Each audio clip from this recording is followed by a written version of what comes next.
Hello दोस्तों, मैं हूं शेखर और आप देख रहे हैं शेखर प्रदेश अकेडमी। तो दोस्तों, हम लोग टॉपिक वाइज प्रैक्टिस सेट कर रहे हैं रोज की तरह। तो आज के टॉपिक का नाम है संधि। तो दोस्तों, हम लोग संधि पढ़ने से पहले संधि के कुछ मुख्य पॉइंट को सीखेंगे, जिससे पेपर में हम लोग आसानी से संधि को हल कर सके। तो चलिए वीडियो को स्टार्ट करते हैं। पहले हम लोग संधि को हल करेंगे, उसके बाद संधि से बनने वाले सभी क्वेश्चन को हल करेंगे। तो सबसे पहले इसका बेसिक और कंसेप्ट को सीख लेते हैं। तो इसमें संधि को जानेंगे। तो संधि का सबसे पहले अर्थ हम लोग जानेंगे। संधि का मतलब होता है मेल, मतलब कि दो वर्णों के मेल को ही क्या कहा जाता है? संधि। दो वर्णों के मेल को संधि कहा जाता है। तो ये हो गया संधि। और देखिए, इसमें ध्यान देने वाली बात यह है कि संधि को हम लोग कैसे हल करेंगे, इसमें हम लोग बहुत अच्छा से सीखने वाले हैं। तो सबसे पहले संधि के प्रकार को जानते हैं। तो संधि मुख्यतः तीन प्रकार का होता है। संधि मुख्यतः कितने प्रकार का होता है? तीन। स्वर संधि, व्यंजन संधि और विसर्ग संधि। स्वर संधि में क्या होता है कि दोनों स्वर आता है। व्यंजन में एक स्वर एक व्यंजन, और विसर्ग में कुछ भी हो सकता है। ठीक, मतलब विसर्ग में एक तरह से ये विसर्ग इसमें आएगा। विसर्ग वाले शब्द, किसी भी शब्द के आसपास में विसर्ग देखने को मिलेगा। तो ये इसके बेसिक हो गया। और इसमें ध्यान देने वाली चीज़ क्या है, हम लोग को ध्यान क्या देना है? संधि विच्छेद करने पर दोनों का अर्थ बिल्कुल स्पष्ट होना चाहिए। मतलब कि संधि का जब विच्छेद करेंगे तो दो पार्ट में कोई शब्द बनेगा इधर इधर, तो इन दोनों का अर्थ बिल्कुल होना चाहिए। तो पहले ये ध्यान देना है। फिर संधि के बीच में ध्यान देना है। ध्यान देने का मतलब ये है कि जब संधि के जो अधिक से अधिक क्वेश्चन को हल किया जा सकता है संधि के, कि जब कोई शब्द होगा, जैसे कोई ये मान लीजिए कोई शब्द है यहाँ पे लिखा हुआ है, तो इसके बीच में हम लोग को देखकर समझ जाना है कि ये कौन सी संधि होगा। अब चलिए स्टार्ट करते हैं एक एक को बारी बारी से। तो सबसे पहले देखिए, संधि जो है इसमें स्वर संधि, इसके कितने प्रकार होते हैं? तो मुख्यतः 5 प्रकार का होता है स्वर संधि। कौन कौन? गुण स्वर संधि, वृद्धि स्वर संधि, दीर्घ स्वर संधि, यड़ स्वर संधि और अयाधि स्वर संधि। यहाँ पे कभी कभी दीर्घ संधि लिखा रहेगा या फिर दीर्घ स्वर संधि, दोनों एक ही बात है। और यह किसका प्रकार है? तो स्वर संधि का प्रकार है। तो हम लोग सबसे पहले इसमें जो गुण स्वर संधि है इसको हम लोग अध्ययन करेंगे। तो चलिए इसको देखते हैं। यहाँ पे सबसे पहले गुण संधि का अध्ययन करेंगे। तो गुण संधि में हम लोग सीखने चल रहे हैं। इसका टिक पहले समझ ले रहे हैं, फिर उसके बाद कंसेप्ट को समझेंगे। तो पहले टिक में हमको क्या जानना होगा? टिक में जब गुण संधि की पहचान कैसे की जाएगी? जैसे कि कोई भी शब्द होगा तो उसमें ए, ओ और अर ये देखने को मिलेगा। तो ए ओ अर का निर्माण कैसे हुआ इसको जानेंगे। तो देखिए, अ प्लस ई के योग से बनेगा ए। मेन यही है, मुख्य ये है। ठीक, अ प्लस ई, ए बन गया। अब यहाँ पे सबसे पहले समझ लीजिए कैसे बनता है। जब कोई समान वर्ड आएगा, जैसे समान वर्ड ये है, अ प्लस अ से मिलकर बनेगा आ। अ प्लस अ के योग से मिलकर क्या बनेगा? आ। तो मतलब कि जब समान वर्ड आएगा तो वहाँ पे वो दीर्घ हो जाता है। तो ऐसे ही वो समझ गए हम लोग। तो यहाँ पे अ प्लस ई से ए हो गया। अब अ के बाद अ रहेगा, बिल्कुल सेम है। अब ई के बाद ई, दीर्घ वाला ई लगाएंगे तभी भी ए बनेगा। फिर अब आ रहेगा और ह्रस्व ई रहेगा तभी भी ए बनेगा, और आ रहेगा और दीर्घ ई भी रहेगा तभी भी कुल मिलाकर ए ही बन रहा है। तो यही हम लोग को समझना होगा। और उसके बाद ये तो देखिए, इन सभी के योग से क्या बन गया? इन सभी के योग से बन रहा है क्या? ए की मात्रा। बस यही फोकस करना है, इसमें ए हो गया। अब ओ के लिए क्या क्या लगेगा? अ प्लस ह्रस्व उ रहेगा तो ओ बन जाएगा, यहाँ पे दिख रहा होगा। फिर अ प्लस दीर्घ उ रहेगा तो ओ बनेगा, तभी भी ओ बन जा रहा है। आ प्लस, अब अ को कन्वर्ट कर दे रहे हैं हम लोग यहाँ पे, तो आ हो जा रहा है। तो आ प्लस उ रहेगा तभी भी ओ बनेगा। आ प्लस दीर्घ उ रहेगा तभी भी ओ। मतलब कुल मिलाकर इन सभी को आपस में बस इतना समझ जाना है। यहाँ पे जो फर्स्ट नंबर पे दिखा है अ प्लस ओ, इसी को बस इधर उधर पढ़ देने पर भी ओ बन रहा है बस। अब देखिए, ए बन गया, ओ बन गया। अब अर कैसे बनेगा? तो अ प्लस री की मात्रा जो रहेगा तो अर बन जाएगा, और आ रहेगा और री रहेगा तभी भी अर बनेगा। तो ये हो गया तीनों। ये किसकी पहचान है? तो गुण संधि की। अब गुण संधि में एक एग्जाम्पल को हम लोग एग्जाम्पल के दृष्टिकोण से इसको समझेंगे। लिखा हुआ है उप प्लस इंद्र। तो उप प्लस इंद्र, तो जो प है, प, तो प में अ आ रहा है कि नहीं? प बोलने पर जैसे प में अ ऑलरेडी है, क्योंकि प के पहले हलंत, उसमें प में हलंत लग जाएगा तो अ ऑटोमेटिक बाहर आ जाएगा। तो यही वाला अ पकड़ना है। मैं सिखाया हूँ, जब कि कोई भी वो शब्द होगा तो शब्द का प्रथम शब्द उप लिखा हुआ है, तो उप में अंतिम वाला प को पकड़ लेना है, और इसमें जो है ये वाला पूरा, इसमें का ये वाला पहला आ इसमें का अंतिम पकड़ कर दोनों का योग कर लेना है। तो प हो रहा है, एक में प है एक में ई है, तो प में आ रहा है, ई में ई आ रहा है, तो इस वाला में ई आ रहा है। तो अ और ई के योग से क्या बन रहा है, ए बन रहा है, ए की मात्रा बन रहा है। यहाँ पे हम लोग देखे हैं अ प्लस ई के योग से क्या बन रहा है, यहाँ पे लिख रहा है, यहाँ पे दिख रहा है अ प्लस ई के योग से क्या बन रहा है, तो ए। तो उसी से मिलकर अब इसको क्या कर लेना है, ऊ रहेगा ही, ऊ रहेगा ऑलरेडी, अब प भी रहेगा, प रहेगा, और अ जो लग रहा है और इसमें से ई, तो उसी से ए की मात्रा बन रहा है, तो प पे ए की मात्रा लग जाएगा। अब इन दोनों का काम खत्म हो जा रहा है, आधा ना है अदरा, तो इस तरह बनता है संधि। तो उपेंद्र यही लिखा हुआ है, यही इसके योग से बन रहा है। अगर मैं डायरेक्ट दे दिया होता कि उपेंद्र में कौन सी संधि है, तो ए के ये ऊपर ए की मात्रा लगा हुआ है, इसे पकड़ में आ जाएगा कि ये गुण संधि का उदाहरण है। और आगे देख लेते हैं एक और, जल प्लस उदय। जल प्लस उदय में कौन सी संधि होगा, गुण संधि। कैसे पता चलेगा, तो इसको अभी नहीं, ऐसे पता चलेगा। ल है, इसको छोड़ देना है, इसको जल को पूरा लिख देना है, एक सेकेंड, जल को पूरा लिख लेना है, जल ऐसे लिख लिया। ल है, ल है ना, तो ल में अ छिपा हुआ है, तो अ इसमें आ गया, और यहाँ पे ऊ है, ऊ, अ प्लस ऊ से क्या बनेगा, अ प्लस ऊ से क्या बनेगा, तो बनता है ओ की मात्रा बन जाएगा ओ। तो जल ऐसा लिखा है, तो जल पे ओ की मात्रा लगा देना है, तो यहाँ पे ये खत्म हो जाएगा, ये भी खत्म हो जाएगा, अदय बस लिख देना है। तो जलोदय, यही तो यहाँ पे लिखा हूँ लाल कलर से, जलोदय, मतलब जल प्लस उदय के योग से क्या बनेगा, जलोदय। और यह कौन सी संधि है, कौन सी संधि है, तो बिल्कुल गुण संधि है। कैसे पता चला, क्योंकि इसमें ओ की मात्रा लगा हुआ है, क्योंकि हम लोग ट्रिक में भी सीखे हैं, ट्रिक में भी यहाँ पे सीखे थे हम लोग क्या, कि इसमें आएगा क्या, ए की मात्रा, ओ की मात्रा और अर की, और उसमें दिखेगा। तो ये गुण संधि की पहचान होगा। हम एग्जाम्पल ले रहे हैं क्योंकि इसके बाद हम लोग प्रैक्टिस करेंगे। अब देखते हैं वृद्धि संधि, इसके बाद क्या आएगा, वृद्धि संधि। वृद्धि संधि में इसका टिक देखते हैं। वृद्धि संधि का टिक होगा गुण में वृद्धि। गुण में वृद्धि का मतलब कि हम लोग गुण का क्या ट्रिक सीखेंगे। गुण में क्या आएगा, ए आएगा, आएगा और अर आएगा। तो अर ये गुण संधि में आ रहा है। अब गुण में वृद्धि करा तो इसी में वृद्धि कर देना है। मतलब वृद्धि कैसे होगा, ए की मात्रा तो एक मात्रा और लगा देना है, तो ए हो जाएगा। गुण में वृद्धि का मतलब कि गुण में वृद्धि कर देना है, एक एक मात्राएं बढ़ा देना है। तो ये गुण में ओ था, तो वृद्धि में आएगा तो अ हो जाएगा। और वृद्धि में अर का योग मतलब कि यूज नहीं होता है, तो ये कट जाएगा। बस इसमें वृद्धि में क्या जानना है कि अ आएगा और अ आएगा, इससे हमको पता चल जाएगा कि ये कौन सा उदाहरण है वृद्धि संधि का। तो देखिए यहाँ पे एग्जाम्पल,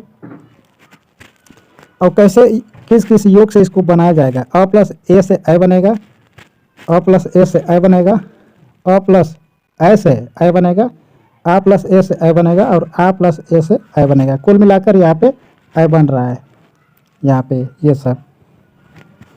चलिए इसका भी एक एग्जाम्पल, ये तो ए के लिए हो गया। अब औ के लिए देख रहे हैं, औ का योग कैसे कैसे होगा।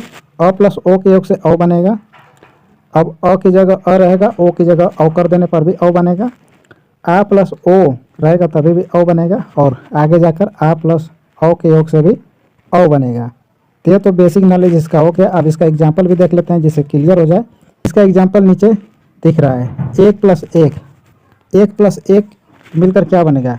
यहाँ पे क में अ, यहाँ पे अ छिपा हुआ है, तो हमको क्या करना है कि सबसे पहले पहले शब्द को पूरा लिख लेना है। तो एक में एक लिखा हुआ है, एक लिख देंगे। तो क में अ की मात्रा लगा हुआ है, तो अ को यहाँ पे लिख ले रहे हैं। और इस वाले ए में ए की मात्रा है, अ प्लस ए के योग से क्या बनेगा, ए, तो वही मात्रा इस पर लगा देना है, तो एक है। अब ये दोनों कट जाएगा, इसमें लास्ट वाला इसमें प्रथम वाला कट जाएगा, और क तो मिलके बन जाएगा क्या, एकाएक। तो यही एकाएक लिख दिया हूँ। हम लोग एक एक एग्जाम्पल इसलिए ले रहे हैं क्योंकि इसके बाद हम लोग प्रैक्टिस करने वाले हैं इसका। अब देखिए एक एग्जाम्पल और है, तथा प्लस एवं। तथा में क्या है, तथा को पूरा लिखने से पहले क्या करना है कि तथा हो गया, तथा में आ रहा है, आ प्लस ए, तो ए हो गया, ए हो गया। तथा पे क्या कौन सी मात्रा लगेगा, ए की मात्रा, तो तथा। और ये मैं बता रहा हूँ कि ये वाला इसका शुरू वाला और इसमें लास्ट वाला कर जाएगा, और वह बच रहा है तो तथा हो जाएगा। बस वही लिख दे रहा हूँ, तथा। तो मुझे विश्वास है कि समझ में कुछ न कुछ आ रहा होगा। तो हम लोग गुण और वृद्धि को सीख लिए, अब दीर्घ को सीखेंगे। दीर्घ इन सब में सबसे आसान है दीर्घ संधि। दीर्घ संधि मतलब कि किसका पार्ट है, तो स्वर संधि का पार्ट है। इसका टिक हम लोग जान ले रहे हैं। पहले शब्द का अंतिम वर्ण, अंतिम वर्ण, एक शब्द का अंतिम वर्ण और दूसरे शब्द के प्रथम वर्ण के योग से दीर्घ वर्ण बनेगा। कैसे, पहले हम लोग देख ले रहे हैं किसके किस योग से दीर्घ वर्ण बनता है। कोई भी सेम वर्ण आएगा तो दीर्घ बन जाता है। अ प्लस अ के योग से आ बनेगा उसी वर्ग का। जब कोई भी सेम वर्ग का रहेगा तो दीर्घ बन जाता है। आ प्लस अ के योग से आ बनेगा, अ प्लस आ के योग से आ बनेगा। वैसे ही ई प्लस ई के योग से दीर्घ ई बनेगा। दीर्घ ई प्लस दीर्घ ई के योग से दीर्घ ई, ह्रस्व ई और दीर्घ ई के योग से भी दीर्घ ई का ही निर्माण हो रहा है। क्योंकि यहाँ पे देखिए सेम सेम वैसे ही रह जा रहा है, बस इनमें इन सभी में हेरा फेरी हो रहा है। उ प्लस उ के योग से, मतलब ये देखिए ये दोनों सेम है तो उससे दीर्घ उ बन जाएगा। एक ह्रस्व उ है, एक दीर्घ उ के योग से भी दीर्घ उ का निर्माण होगा। और दोनों दीर्घ रहेगा, देखिए दोनों दीर्घ उ भी रहेगा तभी भी दीर्घ उ का निर्माण हो जाएगा। एक दीर्घ रहेगा उ और एक ह्रस्व उ रहेगा तभी भी दीर्घ उ बनेगा। वैसे ही री, दोनों री रहेगा तो दीर्घ री बन जाएगा। यहाँ पे दीर्घ री रहेगा। ठीक, तो ये तो हम लोग समझ गए। तो और चलिए इसका एक एग्जाम्पल देखते हैं। एग्जाम्पल के द्वारा इसको हम लोग समझते हैं। विद्या प्लस आलय लिखा हुआ है, विद्या प्लस आलय, तो द्या लिखा हुआ है द्या, तो द्या में क्या आ रहा है, आ रहा है कि नहीं, आ, यहाँ पे आ रहा है और यहाँ पे पहले से आ के आ और आ के योग से क्या बनेगा, आ ही रहेगा। तो विद्या तो पहले से हो गया, विद्या प्लस लय हो गया तो विद्यालय हो जाएगा। तो यही विद्यालय यहाँ पे लिखा हुआ है। वैसे ही यहाँ पे क्या है, सत्य प्लस अर्थी, तो सत्य में य में आ रहा है, उसी तरह अ में भी ऑलरेडी है तो और अ के योग से क्या बनेगा, आ। तो सत्य में आ जोड़ देना तो सत्य हो जाएगा, अर्थी ऐसे है तो सत्यार्थी हो जाएगा। तो अब तो समझ में आ ही गया होगा। अब इसका हम लोग इसका अगला देखते हैं। अब यड़ संधि, यड़ संधि भी लगभग आसान ही है। इसमें क्या होगा कि यड़ संधि में क्या आ रहा है, यह, तो उसी को बस पकड़ लेना है। य र ल व के पहले कोई आधा वर्ड दिखेगा तो वहाँ पे हो जाएगा क्या, यड़ संधि। ये इसका ट्रिक है। जैसे अति प्लस उक्ति, अति प्लस उक्ति, अति में ती लिखा हुआ है तो ती में ई आ रहा है, ई प्लस उ, इसमें दूसरा जो शब्द है उसका पहला देख रहा है उ, ई प्लस उ के योग से क्या बनेगा, ई प्लस उ के योग से क्या बनेगा, यह बनेगा। तो उसी तरह अति प्लस उक्ति, तो यहाँ पे आधा त हो गया। अति प्लस उक्ति, अति युक्ति नहीं बनेगा, अति युक्ति आधा त हो जाता है तुरंत, क्योंकि य और ल से पहले कोई आधा वर्ड दिखेगा तो वहाँ यड़ संधि हो जाता है। तो यहाँ पे आधा य ऑटोमेटिक आधा कोई वर्ड बनेगा य र ल के पहले, तो अति प्लस उक्ति से अत्युक्ति बन जाएगा। उसी तरह आगे है अति आवश्यक, तो अति में ई आ रहा है, ती, ई आवश्यक, ई और आ के योग से यह बनेगा। अत है तो वो आधा हो जाएगा तो अत्यावश्यक हो जाएगा यहाँ पे इसका आंसर। और थोड़ा सा यह भी देख लेते हैं। ई प्लस अ के योग से क्या बनेगा, यह बनेगा। ई प्लस आ के योग से यह बनेगा। दीर्घ ई रहेगा और अ रहेगा तो भी यह बनेगा। अब हम लोग वो तो समझ गए। अब अयादी संधि को देखेंगे। अयादी संधि ये क्या होता है, अयादी संधि इसका ट्रिक है कि किसी भी शब्द के बीच में आओ का प्रोनाउंसिएशन सुनाई देगा या फिर दिखाई देगा। और किसके किसके योग से यह सब बनेगा, तो ए प्लस अ के योग से अ बनेगा, ए प्लस अ के योग से अ बनेगा, अ प्लस अ के योग से आय बनेगा, और ओ प्लस अ से अ बनेगा, और अ प्लस अ के योग से आओ बनेगा। अब कैसे बनेगा, एक एग्जाम्पल के थ्रू हम लोग देखते हैं इसको। जैसे नय प्लस अक लिखा हुआ है, नय प्लस अक, नय में क्या आ रहा है, अ आ रहा है कि नहीं, नय में अ आ रहा है, एक सेकेंड, नय प्लस अक में, नय में अ आ रहा है कि नहीं, तो नय हो जाएगा। अक, अ में अ आ रहा है तो आय आ रहा है कि नहीं, आय, तो नायक ऐसे बन जाएगा। कोई मतलब थोड़ा जो शुरू में पढ़ रहा है हो सकता है कि थोड़ा सा लगेगा कि गलत है, लेकिन गलत नहीं है, सही है। नय, नय प्लस अक, अब कह रहा है अक कैसे नायक पढ़ा जाएगा, थोड़ा सा लग रहा होगा कि गलत, लेकिन कैसे, अब देखिए सही है, ये गलत नहीं है। नय में आ रहा है कि नहीं, तो न, उसमें आ की मात्रा लगा देना है, आय हो जाएगा। नय, नय आय, तो आय हो जाएगा।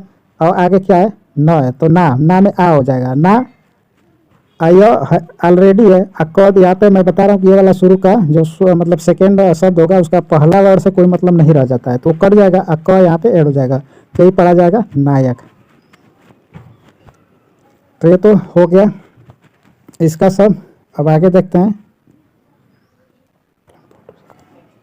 अब यहाँ पे हम लोग व्यंजन को थोड़ा सा रोक करके विसर्ग को देख लेते हैं, क्योंकि व्यंजन से अधिकतर एग्जाम में क्वेश्चन नहीं आता है, स्वर संधि से आता है और विसर्ग संधि से आता है, इसलिए इन दोनों को हम लोग पहले समझने का प्रयास कर रहे हैं। और जो व्यंजन संधि है उसको हम लोग डायरेक्ट प्रैक्टिस सेट से देख लेंगे। तो देखिए विसर्ग संधि में होता क्या है कि इसमें विसर्ग संधि हम लोग को झलकता हुआ दिखाई देगा। कैसे देखते हैं। नियम है कि विसर्ग के बाद, जैसे कोई विसर्ग लिखा हुआ है, विसर्ग के बाद च या फिर छ होने पर विसर्ग के स्थान पर कौन सा होगा बताइए, तालव्य स हो जाता है। इस वाले स का नाम होता है तालव्य स। अगर कोई भी जैसे कि विसर्ग है और उसके बाद च या फिर छ दिख रहा है तो विसर्ग के स्थान पे स हो जाएगा। कैसे देखते हैं हम लोग, विसर्ग के बाद ट ठ अगर है तो वहाँ पे स होगा। तो ये दो मतलब कि दो ट्रिक है, दो यहाँ पे समझना है। तो पहले वाले को समझते हैं। जैसे कि लिखा हुआ है विसर्ग के बाद च या फिर छ, तो देखिए नी प्लस छ लिखा हुआ तो नी है, तो विसर्ग हो गया। च या छ पूछ रहा है तो इसमें छ है कि नहीं, छल में छ है। तो अब क्या बता रहा हूँ कि इन दोनों के बाद क्या बन जाएगा, नी के बाद आधा ये वाला स हो जाएगा, आधा स रहेगा। तो नी प्लस आधा स और छल, ये पूरा लिख देना। ये तो पूरा रहेगा, छल हो गया और नी भी रहेगा। विसर्ग की जगह पे क्या हो जाएगा, निश्चल हो जाएगा। ये हो गया। अब यहाँ पे ट ठ वाला है तो धनुष प्लस टंकार रहेगा। तो ट जब रहेगा ट, उसके विसर्ग के बाद ट अगर दिख रहा है तो ट से पहले मूर्धन्य स हो जाएगा, वो भी आधा रहेगा, मूर्धन्य स आधा रहेगा। तो धनुष प्लस टंकार हो जाएगा, धनुष प्लस टंकार। तो ये इसका एग्जाम्पल हो गया। एक और, विसर्ग के बाद अगर क ख या फिर प फ दिख रहा होगा तो उसकी जगह कोई चेंजिंग नहीं होने वाला है, बस वैसे ही लिख देना उसको। अब एग्जाम्पल के थ्रू देखते हैं हम लोग। जैसे प्रातः प्लस काल लिखा हुआ है तो विसर्ग के बाद क ख या फिर प फ में से कोई आ गया तो बस डायरेक्ट लिख देना है प्रातः काल, जैसा लिखा हुआ है वैसे ही लिख देना है।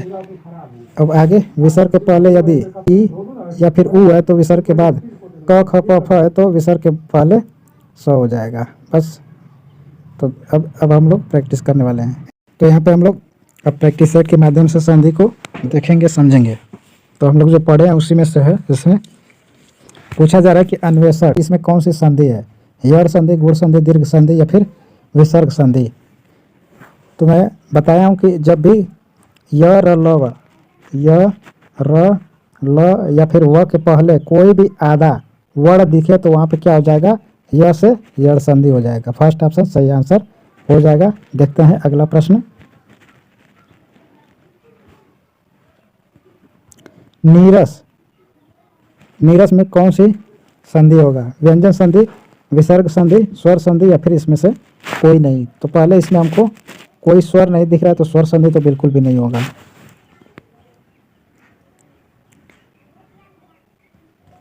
तो इसमें हो जाएगा क्या दोस्तों, विसर्ग संधि। सेकेंड ऑप्शन प्रश्न का आंसर हो जाएगा। चिन्मय, चिन्मय में कौन सी संधि है, विसर्ग संधि, स्वर संधि, कोई संधि नहीं या फिर स्वर संधि। स्वर संधि दो बार हो गया। चिन्मय तो यह है क्या दोस्तों, यहाँ पे विसर्ग संधि होना चाहिए, विसर्ग संधि। यह विसर्ग संधि का उदाहरण है, विसर्ग संधि, यह विसर्ग संधि का उदाहरण है।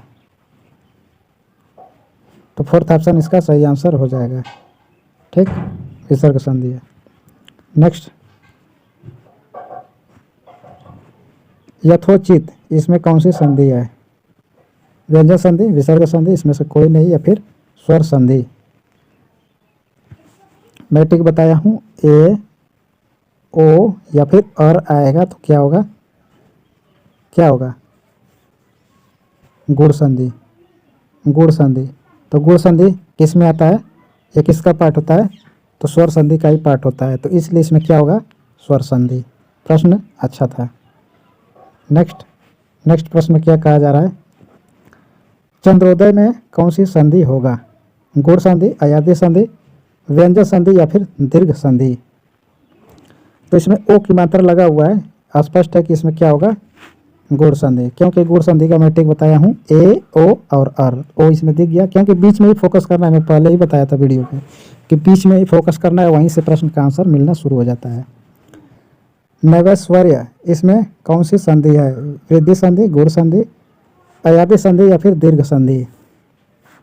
तो दो मात्रा मैं बताया था, गुण में वृद्धि, तो गुण में वृद्धि, तो गुण में कौन से मतलब कि कौन सा टिक बताया था, ए ओ और अर बताया था। अब ये तो गुण हो गया, गुण में वृद्धि का मतलब कि यहाँ पे दो मात्रा बताया था, यहाँ पर भी दो मात्रा, तो ये वृद्धि संधि का टिक हो गया। तो वृद्धि संधि के लिए देखिए यहाँ पे दिख गया दो टिक, यहाँ पे वय में है तो क्या होगा, वृद्धि संधि, यहाँ पे फर्स्ट ऑप्शन प्रश्न का आंसर हो जाएगा। नेक्स्ट, कपीस में कौन सी संधि है, वृद्धि संधि, दीर्घ संधि, यड़ संधि या फिर अयादि संधि। मैंने बताया था कि बीच में फोकस करना है शब्दों के बीच में। तो कपीस में पी पे कौन सी मात्रा लगा हुआ है, बड़ी ई की मात्रा लगा है, तो इसका मतलब कि बड़ी ई है, इसका मतलब कि दीर्घ, दीर्घ संधि इसका आंसर हो जाएगा। इसका आंसर हो जाएगा दीर्घ संधि, क्योंकि इसमें कपीस में कपी प्लस ईस, कपी प्लस ईस रहेगा। तो पी में पी में ई दिख रहा है कि नहीं, ह्रस्व ई है, और यहाँ पर भी ह्रस्व ई है, दोनों के योग से दीर्घ ई बन जाएगा। तो दीर्घ ई मतलब कि दीर्घ ई, इसमें ई की मात्रा लग जाएगा, तो वही क पी प पे दीर्घ मतलब कि बड़ी ई की मात्रा लग गया, तो कपीस ऐसे पढ़ा जाएगा, कपीस, कपीस ऐसे पढ़ा जा रहा है। तो यहाँ पे दीर्घ संधि का यह उदाहरण हो जाएगा। संरक्षण में कौन सी संधि है, विसर्ग संधि, अयादि संधि, स्वर संधि या फिर व्यंजन संधि। तो देखिए संरक्षण को कैसे बनाया जाएगा, इसका संधि विच्छेद क्या होगा, तो सम प्लस रक्षण हो जाएगा, सम प्लस रक्षण। मैं बताया हूँ कि दोनों का बिल्कुल अर्थ निकलना चाहिए, तो दोनों का अर्थ बिल्कुल निकल जाएगा। तो यहाँ पे सम रक्षण हो जाएगा, तो कौन सी संधि हो जाएगा, यहाँ पे हो जाएगा व्यंजन संधि, क्योंकि यहाँ पे एक व्यंजन दिख रहा है। ठीक, तो व्यंजन संधि का उदाहरण है। पावन, पावन में कौन सी संधि है, अब गुण संधि, अयादि संधि, वृद्धि संधि या फिर इसमें से कोई नहीं। पा व पा आओ दिख रहा है कि नहीं, जोर मतलब कि जल्दी से बोले, पावन, पाव आओ, आओ आ रहा है कि नहीं, आओ आ रहा है, तो कौन सी संधि होगा, आओ आओ आओ किस में आ रहा था, तो अयादि संधि में आ रहा था। यह हम लोग ट्रिक के माध्यम से सीखे थे। देखिए ट्रिक में बता दिया तो कितना आसानी से प्रश्न का आंसर दिया जा रहा है। वृद्धि संधि का उदाहरण इसमें से कौन है, वृद्धि संधि का उदाहरण कौन है इसमें से, परमार्थ, अत्युत्तम, परमौषधम, चंद्रशेखर। वृद्धि संधि इसमें से कौन है, तो गुण में वृद्धि मतलब कि कौन सी मात्रा है, अय की मात्रा और औ की मात्रा इसमें रहेगा, तो कौन से में है, तो परमौषध, परमौषध में है औ की मात्रा, इसका मतलब थर्ड ऑप्शन इस प्रश्न का आंसर हो जाएगा। नेक्स्ट, यड़ संधि का उदाहरण इसमें से कौन है, अन्वित, संसार, मतैक्य या फिर अत्यावश्यक। यड़ संधि, तो इसमें क्या मैं बोला था कि य, र, ल और व के पहले कोई भी आधा वर्ण आएगा तो वहाँ पे कौन सी संधि होगा, यड़ संधि। अब देखिए यहाँ पे वह है और यहाँ पर भी वह है, वह से पहले कोई आधा वर्ण आ गया, न आधा वर्ण है, इसलिए अन्वित जो है यहाँ पे यड़ संधि का उदाहरण है। दीर्घ संधि इसमें से कौन है, उपेंद्र, अभिष्ट, नयन या फिर चंद्रशेखर। दीर्घ संधि, तो अभिधन, इष्ट है, तो यहाँ पे देखिए दीर्घ मतलब कि दीर्घ इसमें स्वर है, तो यहाँ पे दीर्घ संधि का उदाहरण अभिष्ट है। बस टिक, मेरा टिक जिसने भी पढ़ लिया होगा वो इसका आंसर बहुत मतलब कि देख कर तुरंत आंसर देगा, देर ही नहीं होगा, बहुत सेकंडों में आंसर देना आसान हो जाएगा। गुण संधि का इसमें उदाहरण कौन है, रेखांश, पवन, विद्यालय या फिर इसमें से कोई नहीं। ए ओ आर बताया था मैं इसका टिक, तो विद्यालय में कौन सी संधि होगा, विद्यालय में दीर्घ संधि है।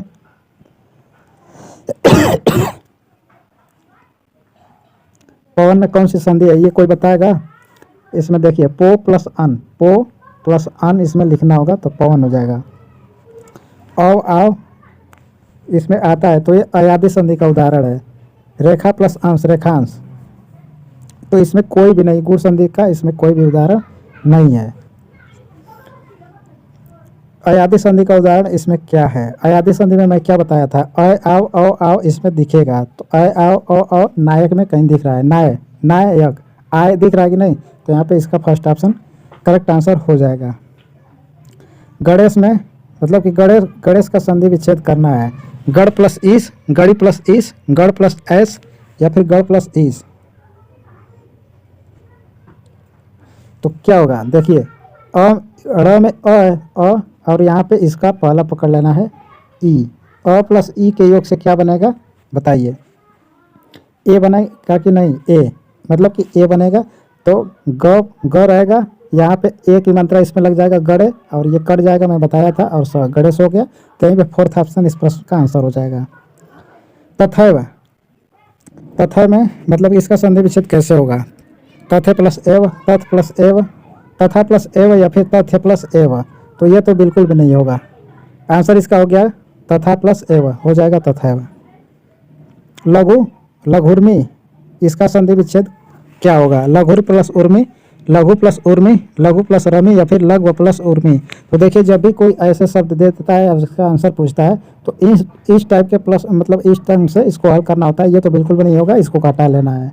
लघुर प्लस उर्मी ये भी नहीं होगा, लघु प्लस उर्मी इसका आंसर हो जाएगा, सेकेंड ऑप्शन प्रश्न का आंसर हो जाएगा। नेक्स्ट है गय प्लस अक में, मतलब इसका मतलब कि संधि क्या होगा, गय प्लस अक, गायक बन जाएगा, गायक बनेगा, गायक बनेगा या फिर गावक। तो गय में अय आ रहा है, गय अक, तो गायक हो जाएगा इसका। थोड़ा सा बस संभल कर आंसर देने पर इसका सही आंसर मिल जाएगा। अयादी संधि में ये अयादी संधि का उदाहरण है। तो दोस्तों बस आज के वीडियो में इतना ही, मिलेंगे अगले वीडियो में नए प्रैक्टिस सेट के साथ। Take care, bye.